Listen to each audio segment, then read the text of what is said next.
E pessoal, vou falar um pouco de estruturas de pessoas, pensando também já em planos maiores depois disso. Vai, ó. Liga essa luz aqui, acho que é muito. Obrigado.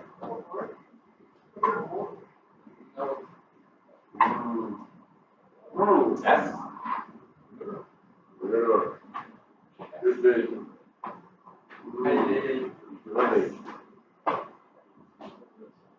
Então, vou começar agora. A ideia é pegar um pouco disso e pensar como que a gente pode colocar conhecimento civil depois melhor estruturado. Pensando em continuidade para as próximas gerações de como que a gente pode chamar mais gente para civil. Mas antes de falar disso, eu quis definir o que são estruturas de pessoas. Eu amo o Montreal. É um desenho maravilhoso. Eu coloquei que representa um pouco um desenho, tem várias estruturas. EBR, então, representa a gente, de certa maneira. Então, existem diversos tipos de estruturas. Né? Tem salas de aula, você tem família, você tem parquinho, você tem bandas, tem empresas. E cada uma tem uma estrutura e certas características. E da mesma maneira que você tem estruturas em grupos de pessoas, você também poderia ver estruturas em proteínas. Estou falando isso para tentar fazer uma equivalência de tipo A. Eles têm proteínas que interagem umas com as outras, elas têm diferentes características também. E uma coisa que é bem definido na proteína, e o pessoal de informática vê bastante, é que você definindo a estrutura de uma proteína, você consegue definir possíveis funções. Então, você tem uma proteína que tem determinadas dobras e determinados grupos de aminoácidos, você vai gerar uma função para essa proteína. E aí eu comecei a pensar nisso, tá? Como eu poderia falar de estruturas de pessoas, fazendo uma equivalência com proteínas, e para isso, a primeira coisa que as pessoas começaram a fazer é tentar fazer o paralelo lá. Tem essa aqui, funciona dessa maneira, tem que consegue com determinada estrutura, determinada função nas interações.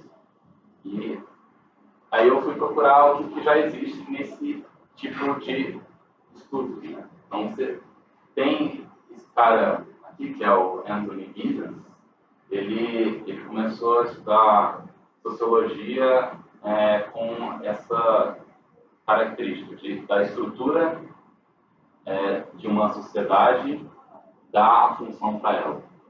Que você, numa sociedade, não necessariamente são só as pessoas que formam a estrutura, mas a estrutura forma as pessoas e é um duplo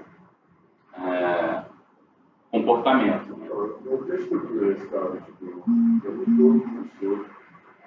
Então, estrutura, você pensando lá, de pessoas, as interações entre elas, relações tanto hierárquicas quanto de fazer projetos, de cultura, pode ter várias.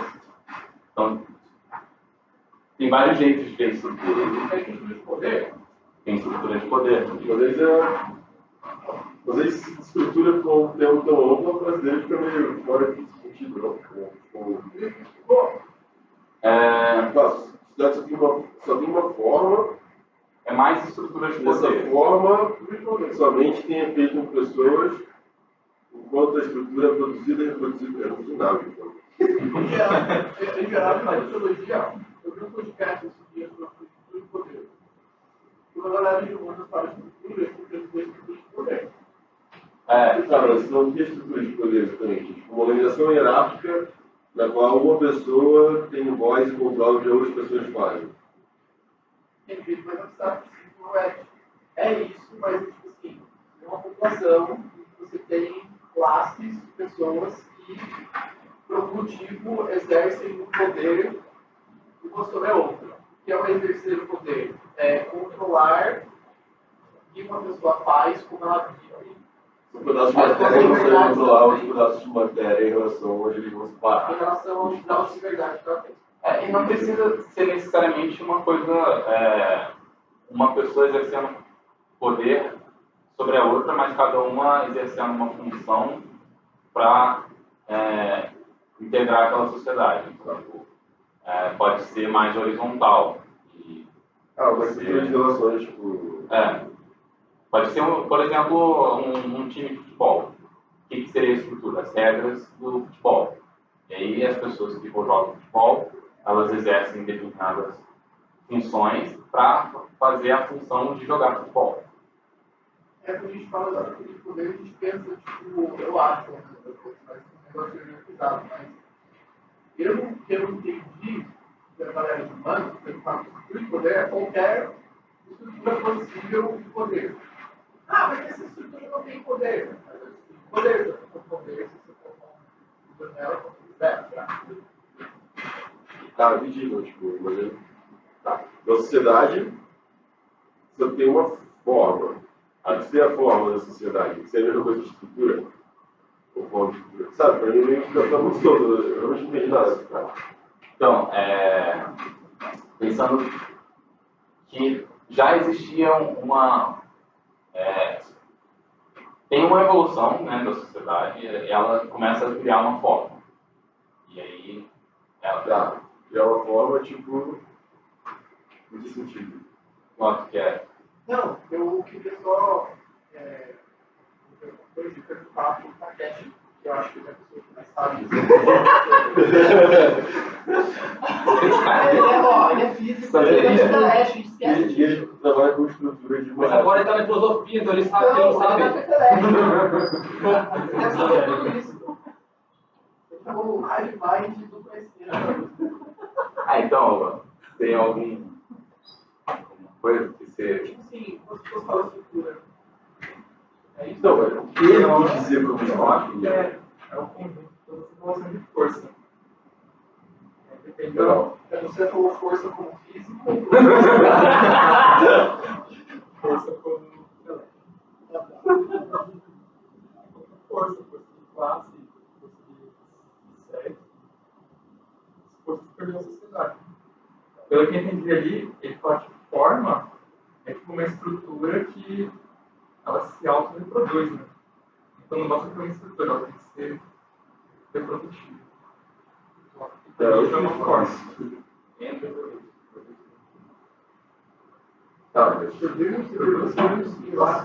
Ele deve ter uma forma mais clara de falar isso. Com certeza, ele falou, nossa, ele escolheu muito errado essa palavra. Gente, o pessoal humano tem que ser caridoso e é difícil as pessoas falam. Não, mas tem habilidades humanas que falam de bagulho bem claro, assim. Não, é que é relativo. Esse é o limite de habilidades humanas. Que é claro, né? Que A clareza está reproduzida do que as pessoas fazem. Enfim, Segue o jogo. Falou alguma coisa que cada um interpreta como quiser e fala. É justamente, tipo, que algumas coisas, elas continuam, outras coisas não continuam, você tem uma estrutura que mantém ali, e aí, eu não sei explicar a diferença, mas acho que, Você está criando uma forma, essa forma ter feito nas pessoas, e a estrutura que deixa essa forma ter feito nas pessoas. Igual a biologia, você tem a forma e a função. A forma é definida pela função, a função é definida uma forma. E uma propaga a outra porque ela faz. Tipo assim, é bem. Também, eu gosto desse coisa. mas aí ele coloca algumas coisas que talvez isso ajude a explicar. Então, você, na sociologia, você não tem um universo de objetos que sejam... você tem pessoas, essas pessoas elas interagem e elas passam adiante uma forma e muitos dos indivíduos eles vão ter uma função na sociedade que normalmente eles passam um para o outro para se estabelecer uma forma. Mas a ideia é que você consegue estudar tipo, como um observador de fora. Você está tendo várias interações, pode ser de econômicas, podem ser de relações pessoais das pessoas, podem ser de cultura, que vão ter uma certa estrutura estabelecida que você conseguiria definir. E aí são as relações de poder, como que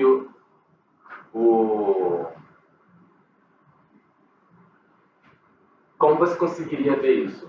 Você pode ver de um observador de fora, mas o melhor jeito seria vendo aquilo. E as estruturas de poder estão em diversos lugares na sociedade. Então, você tem religiões que têm uma determinada estrutura, você tem negócios que têm uma determinada estrutura, você tem, inclusive, quando você vai estudar criminologia, você, certa estrutura está ali, não porque a sociedade foi corrompida ou alguma coisa assim, mas porque aquela estrutura se estabeleceu e funciona, basicamente.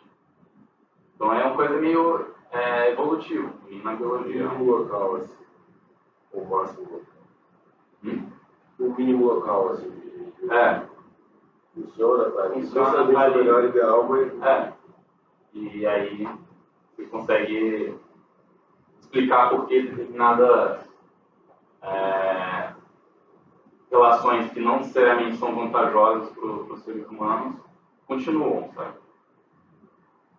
Você tem inércia social.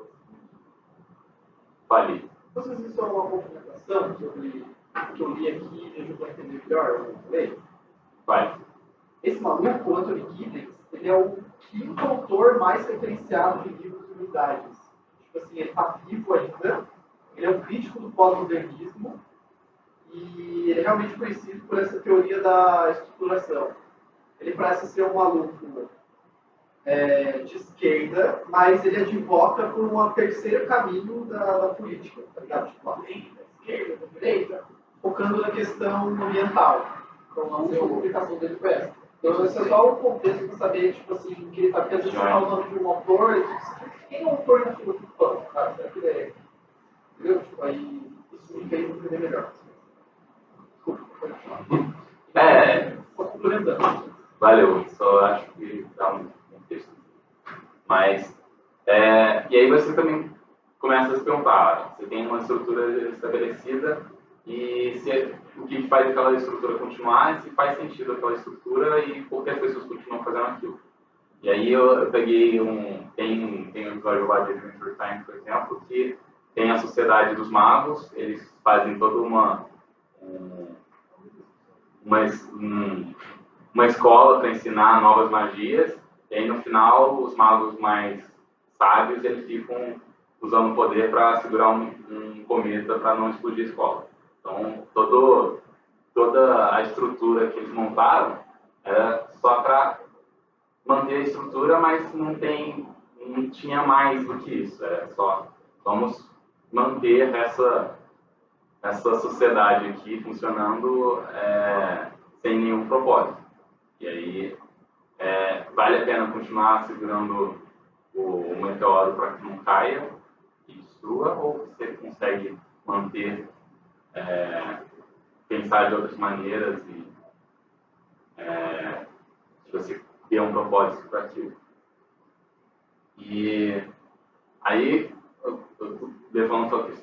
funciona na ciência. As estruturas de poder, as estruturas de relações humanas e de como você propaga uma ideia, né, no meio acadêmico. Então, o Otto tem a definição dos magos e dos guerreiros.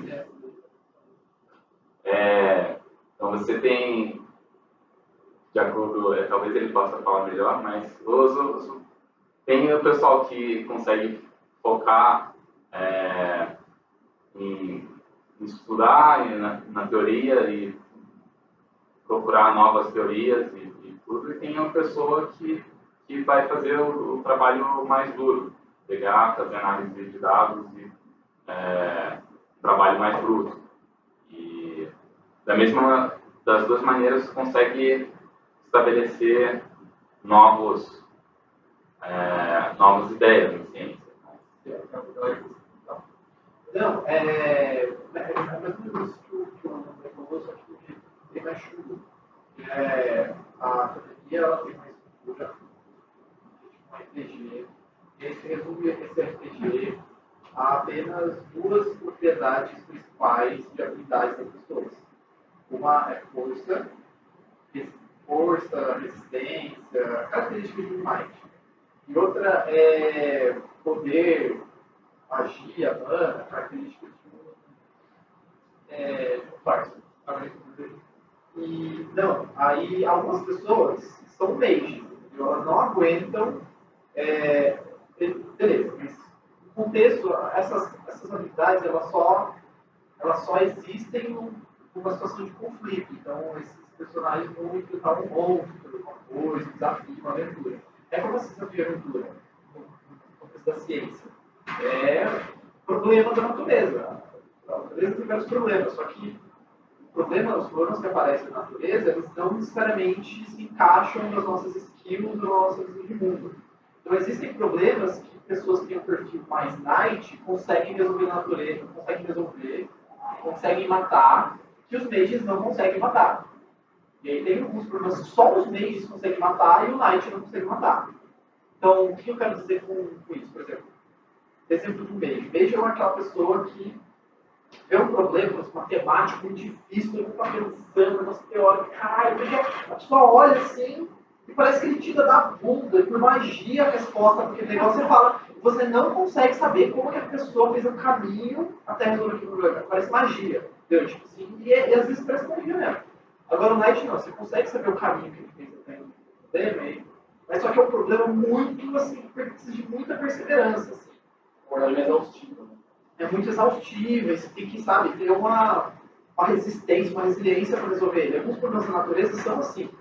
Você não consegue fazer magia e resolver. Agora, outros problemas da natureza é só fazer magia para você resolver. E aí, eu criei isso daí para fazer uma crítica, eu criei essa analogia para fazer uma crítica à academia nossa aqui, que ela beneficia muito mais os meios do que os knights. Só que quando chega no mundo real, na vida de verdade mesmo, não é assim. Os problemas podem ser ou de knights ou de mages, você não sabe o que você vai encontrar lá na frente. E quando você está lá na frente só tem um monte de mage, o que acontece? Acontece alguns problemas que são difíceis, você precisa de uma maior resistência, e a pessoa toma um dano muito grande, porque toda aquela estrutura da academia foi feita para ter viés para beneficiar o mage que consegue resolver com as coisas de magia, etc. Só que nem sempre assim, o mage tem que aprender a ser um pouco mais knight, e o knight é forçado a ser um pouco mais mage para sobreviver. O ideal era que o jogo fosse um jogo bem balanceado, que ambos os dois perfis conseguissem sobreviver à sua maneira. Então, ou seja, o trabalho é muito difícil, precisa de muita perseverança, o protetor é valorizado. Precisava ser mais valorizado do que o trabalho que a pessoa fez um negócio genial, que precisa ser valorizado, mas, por exemplo, você vai apresentar isso tem bastante navio. Navio tem que, mano, os melhores knights, eles conseguem fazer um negócio e falar, mano, tem que ser de couro, você tem que fazer esse negócio, tem que ser conseguido, eu preciso fazer de feito, sabe? Eu não consigo ser igual uma pessoa grande, umas coisas experimentais. Então eles vão apresentar, sei lá, a defesa de doutorado para saber, eles falam um negócio que eles demoraram, sei lá, metade do doutorado para fazer, que é muito difícil, é muito foda, assim, tem muita perseverança e tal. No slide fala sobre 1 minuto, 2 minutos aqui. Daí toca o barco e tenta aprender o negócio como se eu estivesse fazendo um date. Entendeu? Mas no fundo ele é light e precisa ser valorizado um pouquinho. Já eu ouvi muitas pessoas essa estrutura não é valorizada. Mas você está falando desse negócio de estrutura. Eu coloquei isso, tipo, pensando em como também você poderia fazer as relações entre um e o outro, um comprovando o que o outro falou. Realmente, né? O idealmente. E algumas coisas acontecem desse jeito, mas de uma maneira talvez não valorizada, forçada, talvez. Você não consegue ter uma interação realmente que seja positiva para os dois lados, para a ciência, para você conhecer a natureza, porque talvez justamente você não está valorizando o mágico, você está valorizando o meio. Você tem que ter um balanço e saber como funciona. Como você já tem uma estrutura, como você poderia talvez fazer melhorias para que ela por si própria conseguisse se beneficiar com isso. E aqui tem um outro lado de visão esse é o artigo que eu coloquei então pode uma publicação de como você tem não agora vendo por resiliência ou por teoria, mas por quanto a pessoa consegue ser disruptiva, ou seja, trazer novas ideias que nunca foram citadas antes, e quanto ela consegue desenvolver uma determinada ideia que já estava sendo explorada, mas precisa de mais dados. E nesse paper aqui, eles viram tanto de artigos, quanto de patentes, quanto de softwares do GitHub, quem citava quem e como que se estruturava esses caminhos da ciência, em geral. Então, eles colocaram como exemplo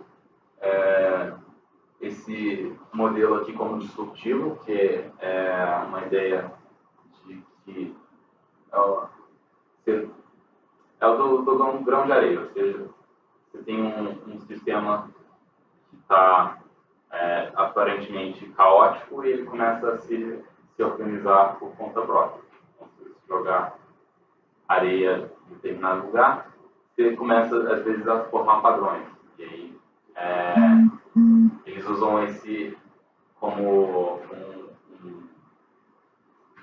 um exemplo de disruptivo que nunca tinha sido citado antes, e aí dele surgiram várias citações, e do Bose-Einstein, que o cara pegou uma ideia do Einstein, pegou uma ideia do Bose, referenciou várias outras pesquisas, mas fez um trabalho de desenvolvimento. E condensou as ideias. Condensou, justamente, para fazer o Bose-Einstein Condensation. E aí, no final das contas, os dois artigos tiveram um número parecido de citações, só que um sendo, talvez com a imagem que seja melhor explicar, ele fez ele pegou de um outro artigo esse coeficiente de disrupção. Então, artigos, esse seria o artigo central. Então, tem artigos que citam várias referências, mas as referências que eles citaram são usadas por quem citam eles. Aqui é neutro, né? Porque tem tanto as pesquisas que citam eles e as referências deles. Tem pesquisas que citam muito mais as referências usadas e tem pesquisas que só citam o trabalho disruptivo, que seria uma nova ideia. Eles não citam os anteriores a eles. E disso eles também tiraram, tipo, fizemos esse modelo de disrupção. Será que ele realmente funciona? Aí eles pegaram as palavras que eram mais usadas nos artigos, aí eles conseguiram ver quanto artigos disruptivos eles estavam usando palavras que levantamos uma hipótese desse jeito, os outros que seriam de desenvolver estavam levantando outras palavras do tipo fizemos um modelo de tal hipótese ou pesquisamos mais a fundo, e aí também compararam com a percepção dos próprios cientistas sobre aquele artigo ser disruptivo ou desenvolvedor nesses aspectos, né? Uma das coisas que eles também estavam vendo é, tipo, além do número das citações, o tamanho das equipes e como que diferentes áreas da ciência tinham diferentes estruturas de tamanho e de citações. E o tamanho da equipe pelo número de autores do artigo? Número de pessoas no artigo, a princípio. No caso do GitHub também tem um jeito você ver o número de pessoas que contribuíram no algoritmo. São diferentes tipos de citações. Então, no artigo seria o número de pessoas, aí patentes também tem o número de pessoas e número de pessoas estão citadas. As imagens ficaram pequenas, deixa eu pegar. Então, aqui ele pegou o número da equipe e o Disruption Percentile, como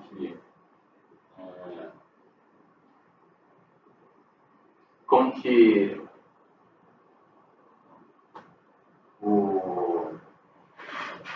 como justamente estava gerando novas ideias. Deixa eu pegar um gráfico. Isso aqui é mais. Eu entendi melhor. Né? Ele usou uma técnica de visualização de dados que, basicamente, as raízes seriam as citações, o tamanho da planta, a idade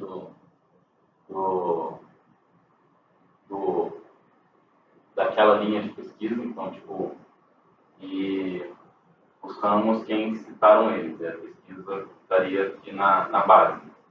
Então, tipo, algumas têm muitas citações, e citações às vezes densas em uma época e começaram pequenas, depois cresceram para gerar depois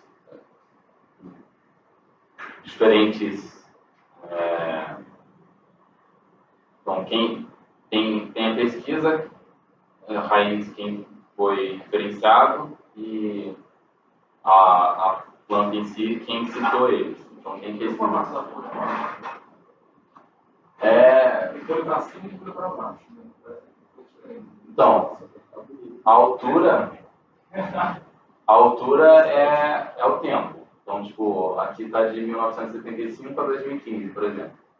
Aí, tipo, quando você tem uma folha gorda aqui, é que nesse período teve muitas pesquisas só naquele período. A ideia é que quanto mais recente você tiver, menos foram gerados, que ainda estão escrevendo, ainda que ela cresça como uma planta. E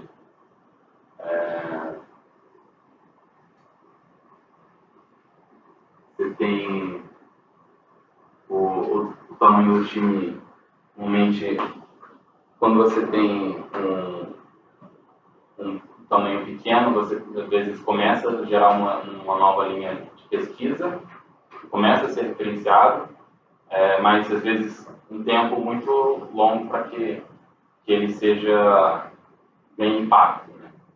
Enquanto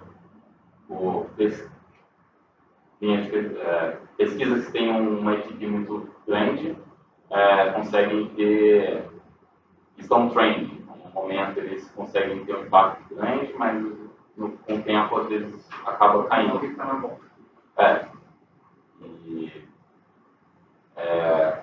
Você consegue criar uma estrutura de tipo, quanto tempo precisa para que certa ideia possa ganhar espaço e não ganhar espaço e começa a ser citada ou não.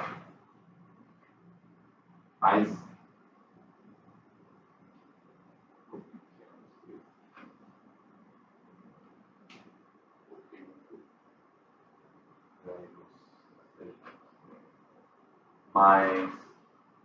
tem para diferentes áreas. Imagem legal. Então, tipo, para algumas também, aqui tem o tamanho da equipe, então, tipo, vamos tirar de 0 a 10, e o quanto foram usados novos termos. Então, quanto mais concentrado nesse campo aqui, menor a equipe e mais disruptivo. E aí você tem algumas áreas básicas, tipo química, neurociência, que você consegue concentrar coisas bem disruptivas em coisa com pouca gente. Mas em outras áreas, sei lá, engenharia, a galera normalmente já pega umas tecnologias de base para começar a desenvolver. Eles não geram novos termos, mas eles ajudam, eles são bastante citados. Eles conseguem esse tipo de conformação. Aí tem a diferença aqui para artigos, patentes e softwares. Então, também a mesma coisa de criando novas coisas pelo tamanho da equipe. Então, mesma coisa, o pessoal fazendo sozinho consegue focar as energias, às vezes, naquilo de uma maneira mais eficiente. Não consegue, às vezes, também tem ele começa cria novos termos, mas às vezes não é tão citado. Demora para ser citado, demora a começar a aparecer. Uma pessoa, o coeficiente de substituição 70% é quando vai para 2 pessoas para 35. É alguém atrapalhando. Qual dos dois?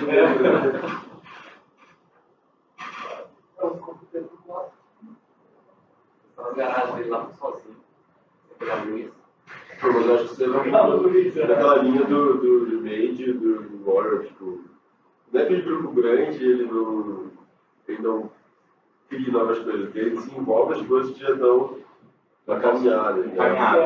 E aí isso é um bagulho que ele é bem Warrior, assim, tá ligado? Né? Dá um bagulho e fala, não, agora a gente tem que ir até o fundo desse negócio aqui.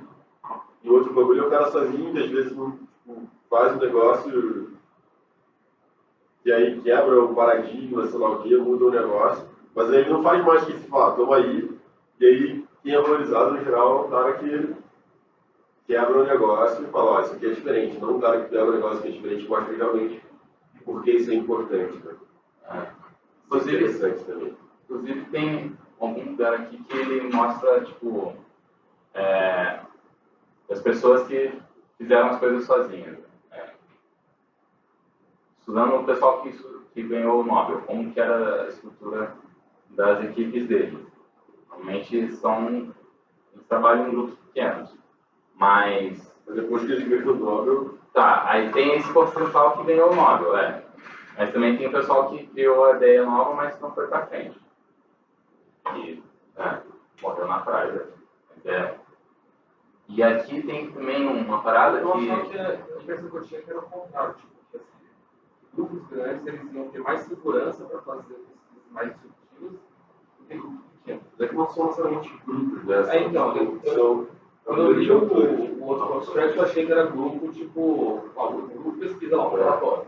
Mas é o grupo do paper, né? Gente de diferentes grupos, diferentes laboratórios. Por exemplo, tipo, a maioria dos papers tem muita gente, são vários grupos colaborando, não necessariamente são grupos grandes, né? São grupos, às vezes, pequenos. Às vezes, um grupo grande tem 5 caras que o PI dá dinheiro, faz qualquer coisa aí, e aí se publicar é teu, e é isso aí. E também está dentro do grupo. Ele fala de quantas pessoas, tipo, ele fala um pouco assim, menos que isso é pequeno, mais que isso é pequeno. Ele fala de 0 a 5 pessoas, tipo, 0 não dá, mas... Vai dar, vai. Alto desse lugar. Mas tem aqui, ó. Eu tô vendo que o eixo é sempre de 1 a 10. Sempre de 1 a 10 que ele faz, mas Mas qual que é o linear ele tipo, depende, varia, mas ele pegou de 1 a 10, fez tipo de 1 a 5, de 5 a 10. Acho que o que a gente tem com os clientes é a escala de tendência, né? Então, menor, mas. Como se fosse uma regressão. Assim. Eu acho que a escala de tendência mais do que como linear. Vai ter que, por exemplo, o gestor vai ter mais de 1000. Pô, o paper do Project do Daniel lá é só ele. Só ele. Ele e Deus. Não, só ele, no caso. Esse paper não foi encarnado. Ele diz 3 fundos. Nossa, tipo, esse cara, né? Ele é forte, né?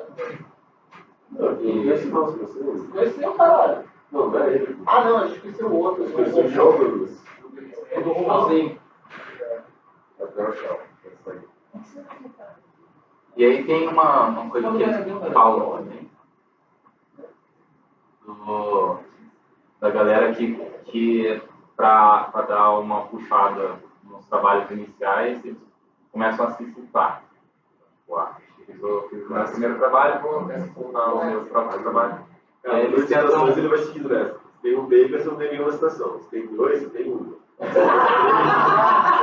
3, 4, 7. Mas aí mesmo desconsiderando essas outras citações, você tem ainda esse índice de disruptivo para pouca gente alto, hein? Mas é menos, né? Mais suave.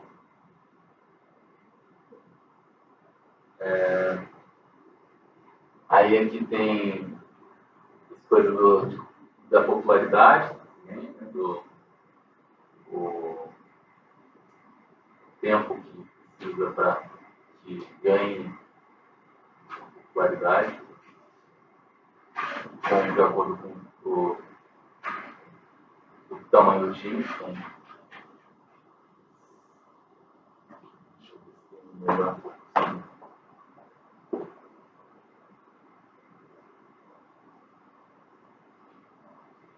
Vários.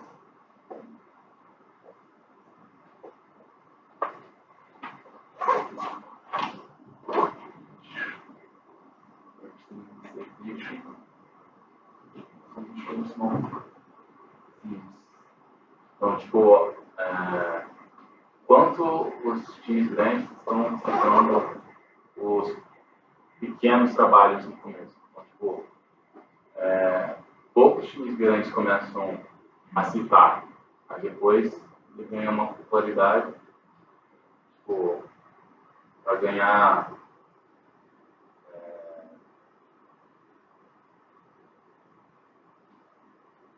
dependendo do trabalho, quem começa a ganhar relevância depois de 20 anos.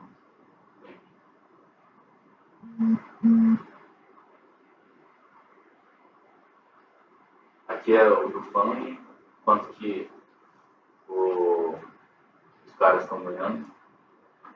Tem uma crítica que ele faz no paper de como cada vez mais você começa a ter times muito grandes para conseguir várias citações num curto período de tempo, e você perde um pouco com isso, porque você está cortando o funding de pequenos grupos que estão na fronteira de descobrir alguma coisa. E aí tem o National Science Foundation, quanto que tem para large teams e para small teams, quanto que é dedicado.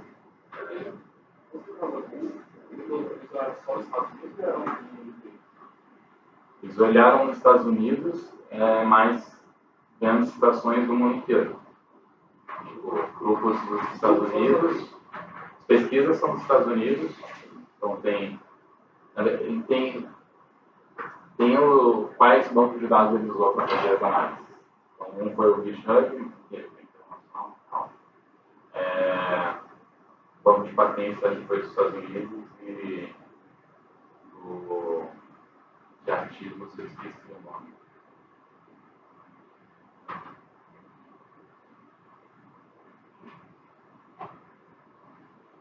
Entendi o que eles tiraram na barra para cima do Então, a primeira barrinha é quantos o relative ratio de deixa eu pegar um.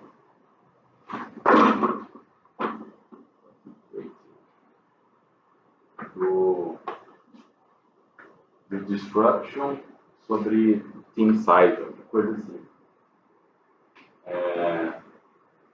Acho que é isso.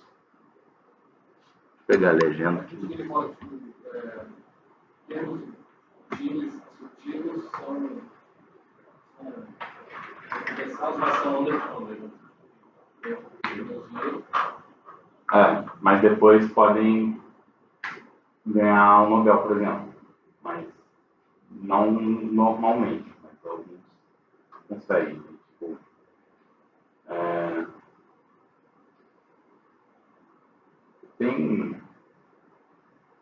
tem de outras nacionalidades. Esse ratio deve ser só uma normalização para os dados ficarem bem comportados se você botar eles. Deve ser só uma normalização de entidades, por exemplo, de coisas que ganhou em relação ao número médico. Isso fez mesmo se normalizar, né? Então, deve ser uma normalização aí que utiliza o número médico. Por isso que deve ter uma valor criativo. Você pode normalizar com máximo, com mínimo, mas Agora é negativo, em relação a uma referência. Exatamente. Eu acho que essa referência deve ser a média. Então, Pode ser. para mim faz sentido. Não, mas Mas faz sentido muito antes. Esse é o que é mostrado no dado. Muito antes da gente ter dados suficientes de análise de publicações. Tem aquele cara que estudou isso, que era físico, depois foi estudar sociologia, humanas, lá o certo pessoa. Era o Thomas Kuhn, escreveu esse livro. Takeshi. Escreveu aquele livro de todas as ciências científicas. Eu estou lendo ele agora.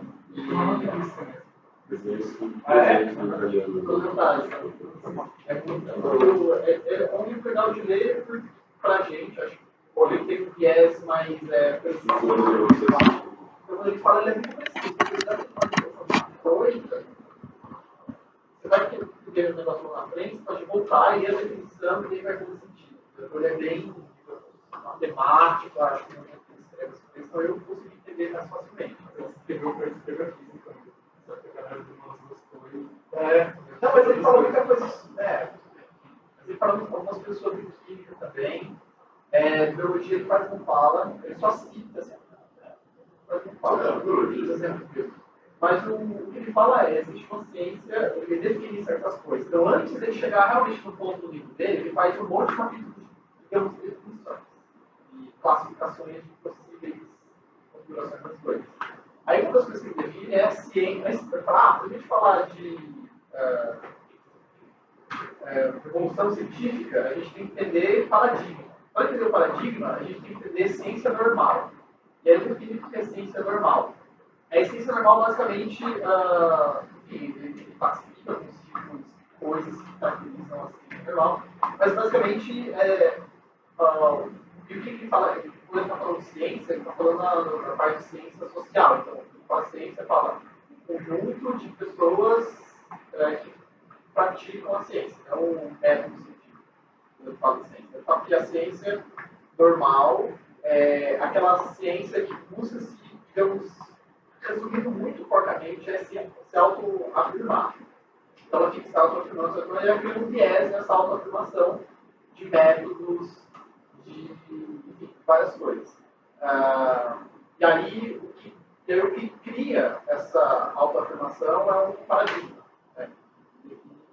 Todo mundo diz que é um paradigma. Eu não sei se eles nesse livro as pessoas falavam tanto paradigma. Acho que eles passaram a falar bastante paradigma depois disso.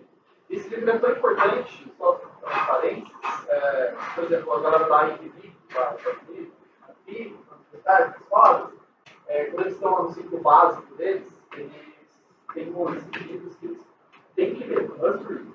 Aí tem lá, Capital, a riqueza que o professor lançou, está lá no meio, lá no top 10 que eles têm que ler, estudos da evolução científica. Então, é 10 muito importante nesse livro, entre aspas, né? E, ele fala exatamente isso. Ele fala que, tipo, a disrupção, a revolução científica é quando se substitui um paradigma por outro. E aí, o que é um paradigma? Um paradigma é basicamente qualquer mudança abrupta e sem precedentes. É realmente essa definição dele. Eu toda hora voltava para ver o que ele queria dizer com aquilo e fazer sentido. É toda mudança abrupta e sem precedentes. Oi? Não, ele está falando paradigma. Ele fala mudança de paradigma. Mudança de paradigma é toda mudança abrupta e sem precedentes, capaz de agregar vários novos defensores dessa mudança muito rapidamente e muito fielmente. Sabe? Então ele não fala necessariamente que o negócio é mais certo, mais errado, assim, ele fala, mano, as pessoas gostam mais. Entendeu? Tipo assim, ele fala em alguns momentos que alguns paradigmas que a gente hoje é absurdo, né? Uma época que usam mais, tipo, sei lá, o éter, tipo, sei lá, a anatomia, tipo, o flogismo, né? Que também é outro bagulho parecido com o éter. Enfim, que a galera, mano, pirava no bagulho. E era super aceito. E ele fala que muitas das que é necessário você mudar de um paradigma para o outro é você realmente tentar questionar a ciência normal. E aí, na história da ciência, o que acontece para você questionar essa ciência normal, qual for a característica assim, que acontece na história, segundo ele, segundo a história da ciência, são grupos realmente, muito pequenos, pessoas assim, realmente muito não fazem parte da hegemonia na época, que criam um negócio.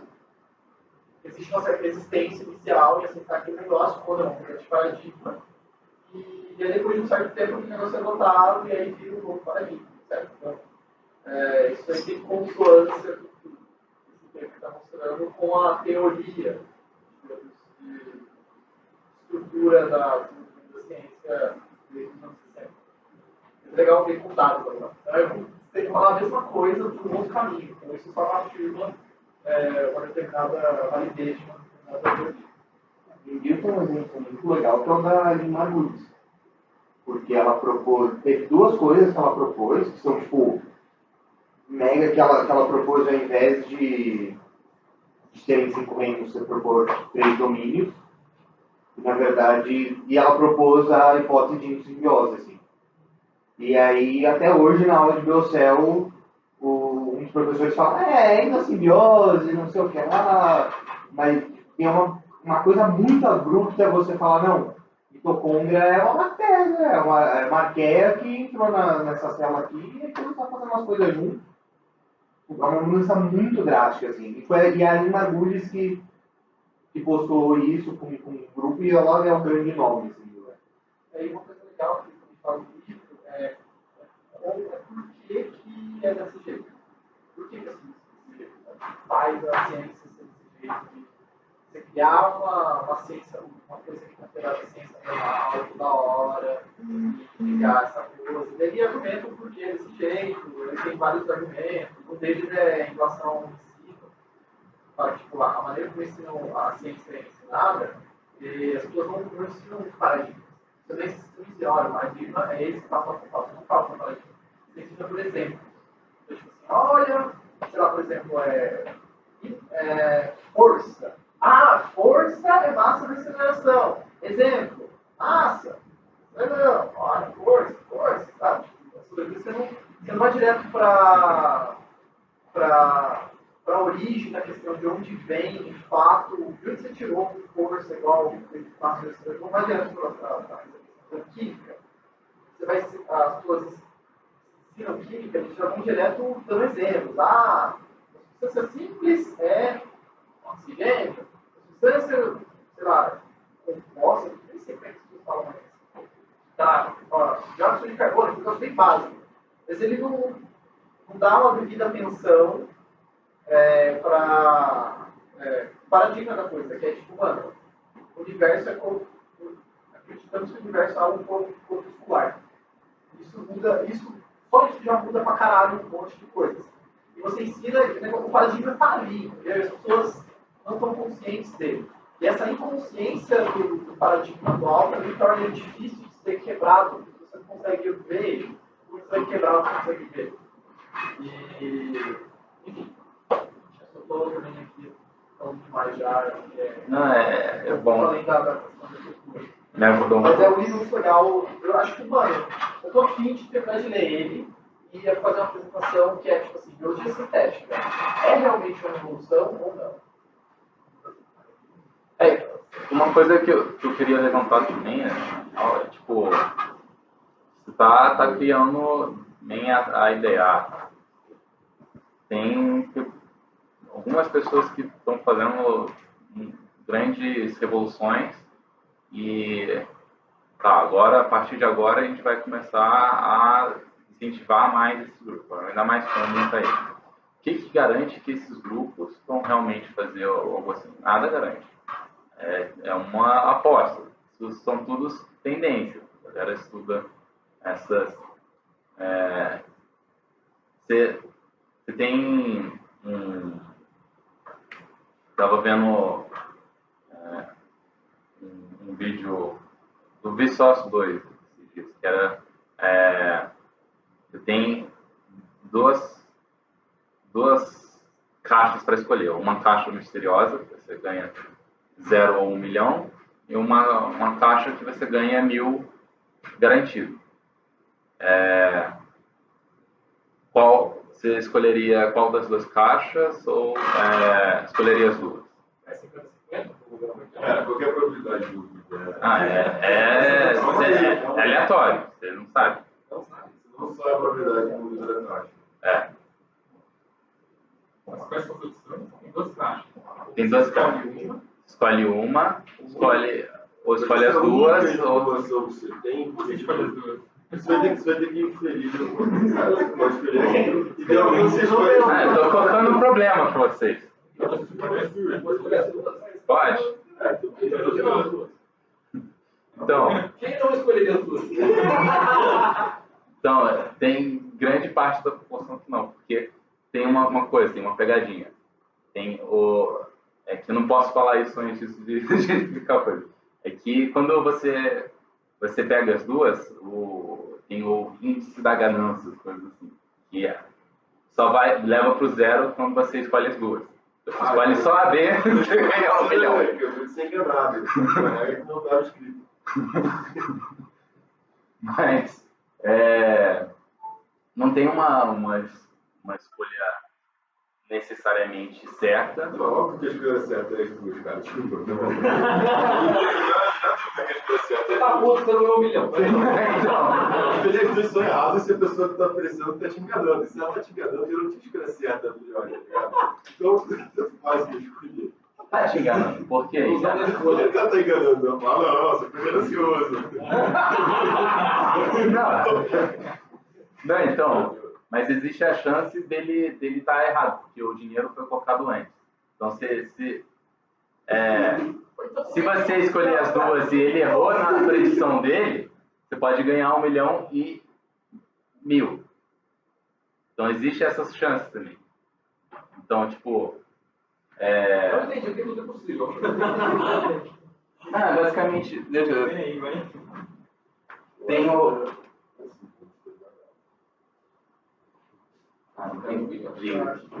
Depois é que ele também está apostando com você, de certa forma.